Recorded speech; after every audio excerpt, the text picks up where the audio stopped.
Bienvenidos al canal de Ministerio de Meditación Bíblica Internacional. Mi nombre es Agustina Han y hoy quiero compartir con ustedes una breve introducción al libro de Ageo que vamos a estar meditando en los próximos días. Aunque el libro de Ageo lo vamos a comenzar a meditar en el día miércoles hasta el día viernes, porque es un libro muy pequeño, espero que esta introducción les sirva para que puedan tener una idea general desde qué perspectiva nosotros debemos entender este libro. Recordándoles nuevamente que todos estos recursos que estamos compartiendo con ustedes es con el fin de ayudarles a que ustedes puedan profundizar y enriquecerse en esa relación con Dios por medio de su palabra.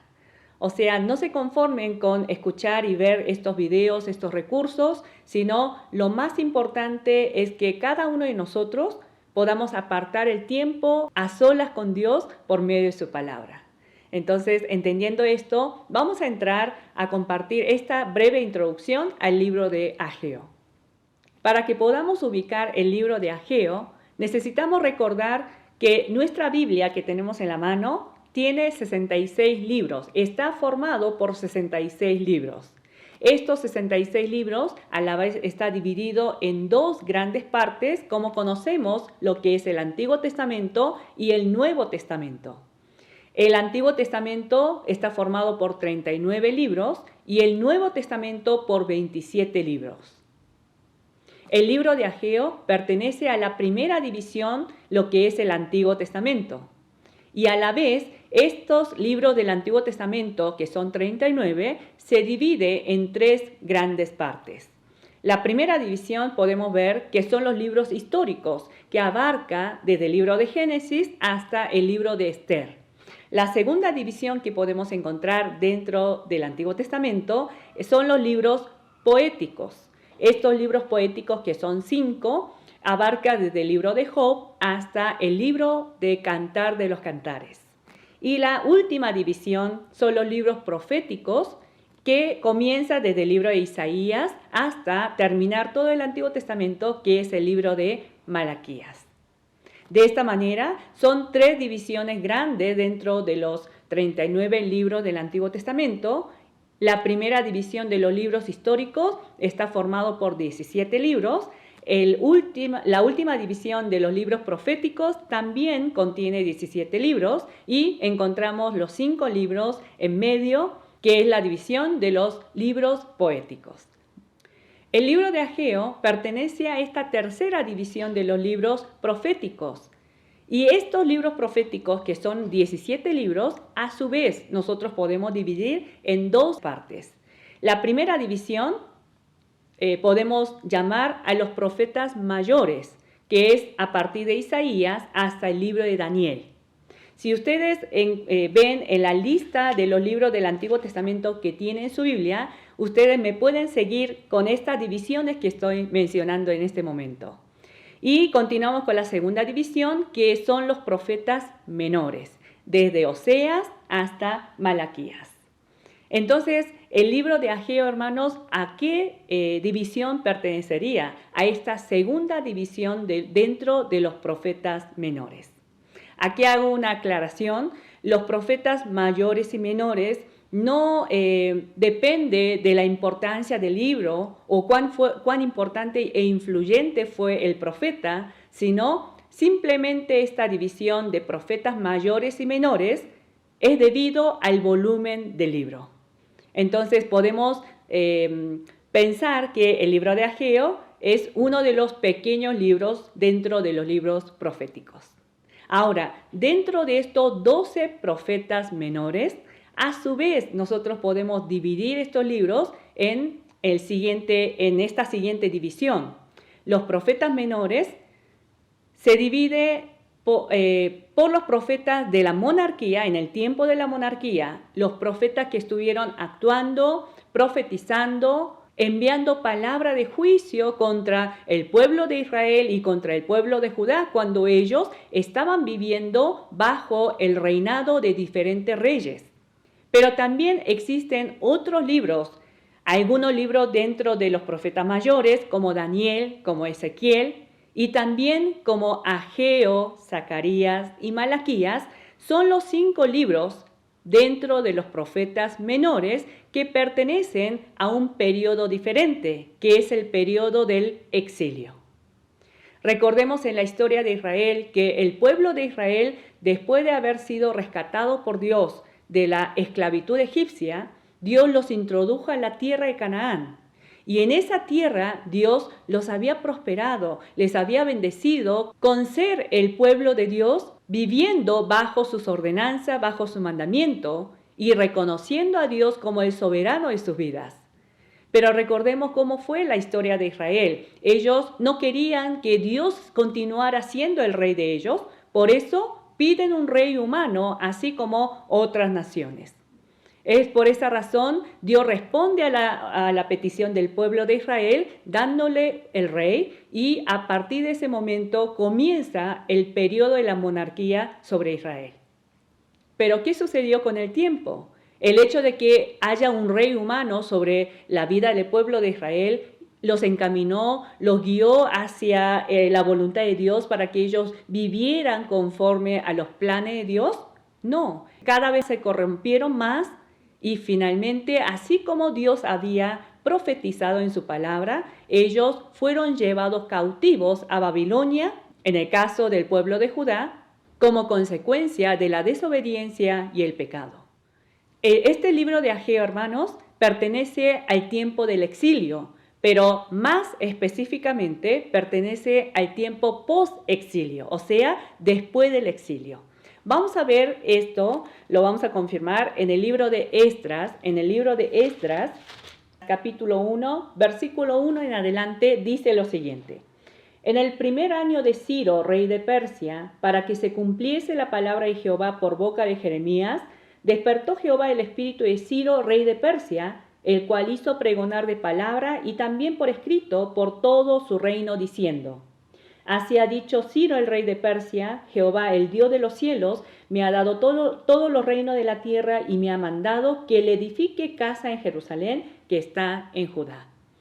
¿Qué dice la palabra? Dios dice que movió el corazón de Ciro para que Ciro autorice a los judíos a regresar a su tierra para que edifiquen la casa de Jehová. En el verso 3 dice: Quien haya entre vosotros de su pueblo, sea Dios con él, y suba a Jerusalén, que está en Judá, y edifique la casa a Jehová, Dios de Israel, eres Dios, la cual está en Jerusalén. Y a todo el que haya quedado en cualquier lugar donde more, ayúdenle los hombres de su lugar con plata, oro, bienes y ganados, además de ofrendas voluntarias para la casa de Dios, la cual está en Jerusalén. Es muy claro, ¿no? Que dice la palabra que a través del rey Ciro, de los persas, Dios está moviendo que el pueblo de Israel pueda regresar a la tierra de Jerusalén para poder reedificar la casa de Jehová. Y es por esa razón, si nosotros continuamos leyendo el libro de Esdras, capítulo 1 y 2, vemos de qué manera este primer grupo, encabezado por Zorobabel y Jesúa, que era uno de los sacerdotes, regresa a la tierra de Jerusalén para ese propósito de la reedificación del templo. Y si continuamos leyendo en el capítulo 3, versículo 1, cuando llegó el mes séptimo y estando los hijos de Israel ya establecidos en las ciudades, se juntó el pueblo como un solo hombre en Jerusalén. Se reunieron todos aquellos hombres que habían regresado a la tierra de Jerusalén para la reedificación del templo. Y mire cómo continúa en el versículo 8. En el año segundo de su venida a la casa de Dios en Jerusalén, en el mes segundo, comenzaron Zorobabel, hijo de Salatiel, Jesúa, hijo de Josadac, y los otros sus hermanos, los sacerdotes, los levitas, y todos los que habían venido de la cautividad a Jerusalén, y pusieron a los levitas de 20 años arriba para que activasen la obra de la casa de Jehová. De esta manera, en el capítulo 3 de Esdras, comienza la obra de la reedificación del templo. Continuamos en el siguiente capítulo para ver qué sucede. Dice en el versículo 1, oyendo los enemigos de Judá y de Benjamín que los venidos de la cautividad edificaban el templo de Jehová, Dios de Israel, vinieron a Zorobabel y a los jefes de casas paternas y le dijeron: edificaremos con vosotros, porque como vosotros buscamos a vuestro Dios, y a él ofrecemos sacrificios desde los días de Esaradón, rey de Asiria, que nos hizo venir aquí. Zorobabel, Jesúa y los demás jefes de casas paternas de Israel dijeron: no nos conviene edificar con vosotros casa a nuestro Dios, sino que nosotros solos la edificaremos a Jehová, Dios de Israel, como nos mandó el rey Ciro, rey de Persia. ¿Qué es lo que vemos en el capítulo 4? Que se levantaron unos hombres opositores de la obra. Entonces, en el verso 24, entonces cesó la obra de la casa de Dios que estaba en Jerusalén y quedó suspendida hasta el año segundo del reinado de Darío, rey de Persia. Si hacemos un recuento de los sucesos anteriores, podemos ver que a través de la ordenanza de Ciro, un grupo de judíos regresan a Jerusalén para la reedificación del templo. Pero cuando comienza la obra de la reedificación, se levantan unos adversarios deteniendo la obra de la construcción del templo. Es entonces, hermanos, en el capítulo 5, dice en el versículo 1, profetizaron Ageo y Zacarías, hijo de Ido, ambos profetas, a los judíos que estaban en Judá y en Jerusalén, en el nombre del Dios de Israel, quien estaba sobre ellos. Aquí aparece el profeta Ageo, que hoy nosotros estamos tratando de introducir a este libro de Ageo. Es un profeta que fue levantado por Dios en el momento cuando se suspende la obra de la construcción del templo de Jerusalén. Hermanos, entonces, ¿cuál sería el tema principal, el mensaje principal que transmitió este profeta Ageo al pueblo de Judá? Seguramente está relacionado con la construcción del templo de Jerusalén. Vamos a ir al capítulo 1, ahora sí, del libro de Ageo.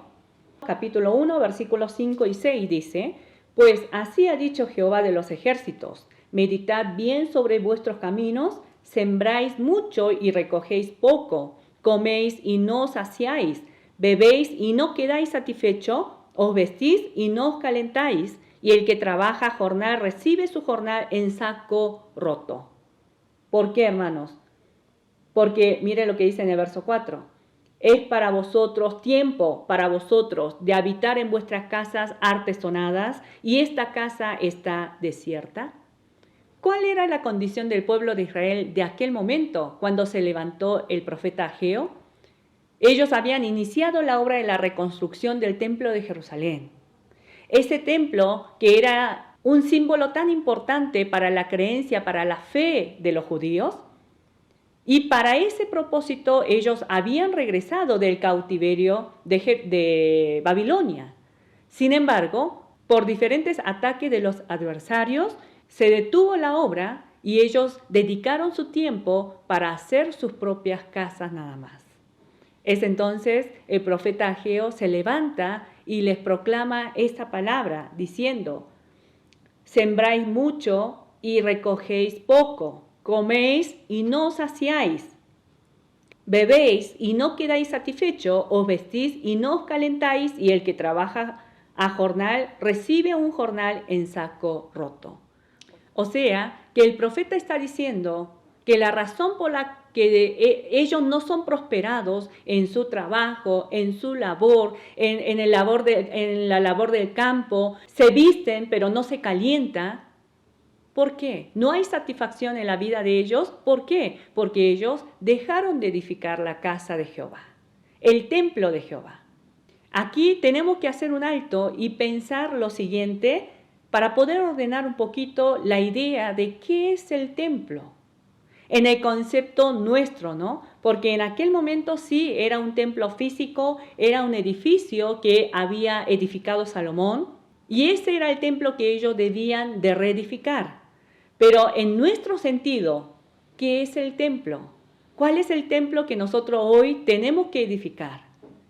Vamos a buscar en el Nuevo Testamento, Primera de Corintios, en el Nuevo Testamento, Primera de Corintios, capítulo 3, versículo 16, dice de la siguiente manera: ¿no sabéis que sois templo de Dios y que el Espíritu de Dios mora en vosotros? ¿Qué dice la palabra en el Nuevo Testamento? Ese templo físico del Antiguo Testamento en realidad estaba proyectando, estaba siendo la sombra de un templo real que Jesucristo iba a levantar a través de su muerte y resurrección. Y según Pablo, por ser una introducción breve, no tenemos el propósito de profundizar, por eso lo menciono de esta manera nada más, pero en una siguiente ocasión, cuando tengamos la oportunidad de compartir sobre este tema, estaría muy bien que podamos profundizar en el estudio. Pero ¿qué dice Pablo? Que cada uno de nosotros, los que hemos sido salvos en Cristo Jesús, somos el templo de un Dios santo. Somos el templo santo de un Dios santo. Miren lo que dice en el capítulo 6, verso 19 también. ¿O ignoráis que vuestro cuerpo es templo del Espíritu Santo, el cual está en vosotros, el cual tenéis de Dios y que no sois vuestro? Otra vez lo repite nuevamente, ¿no? Que dice que vuestro cuerpo, nuestro cuerpo, es templo del Espíritu Santo. Último pasaje en el libro de Efesios, capítulo 2, versículo 20 al 22 dice así: edificado sobre el fundamento de los apóstoles y profetas, siendo la principal piedra del ángulo Jesucristo mismo, en quien todo el edificio bien coordinado va creciendo para ser un templo santo en el Señor. ¿Quiénes, hermanos, está siendo edificado como templo santo del Señor? En quien vosotros también sois juntamente edificados para morada de Dios en el Espíritu.